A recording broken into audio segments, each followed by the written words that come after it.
ግን ለአዲስ ዓመት እንድታስቡ የምፈልገው ነገር ስላለ ነው። ልታስቡ የምፈልገው ምንድነው? በዚህ ዓመት በቃ በክርስቶስ መደሰት የሚል እቅድ አውጡ ሲበሉ በማን መደሰት ነው? በክርስቶስ መደሰት። በቃ ዝም ብለህ ይውላችሁ። እንደውም አንድ የቤተክርስቲያን አባት ምን እንደሚል ልንገራችሁ።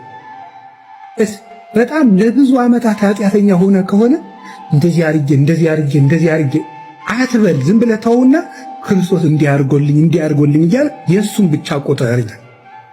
እንደዛ ስትደረግ ከኃጢአትህ መውጣት ትጀምራለህ። ክፉን በመቁጠር ከኃጢአት መውጣት አይቻልም፣ በጎን በመቁጠር። ስለዚህ ክርስቶስን ፈልግ። ይሄን ላሳካኝ ክርስቶስን ስትፈልገው የሁሉንም ነገር ቁልፍ ታገኘዋለህ።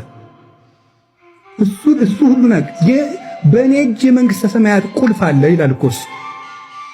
ስለዚህ የተዘጋብንን ነገር ሁሉ ቁልፍ የሚሰጠን እሱ ነው። እሱን ለማግኘት ደግሞ ወደ ደመናይቱ መሄድ ያስፈልጋል።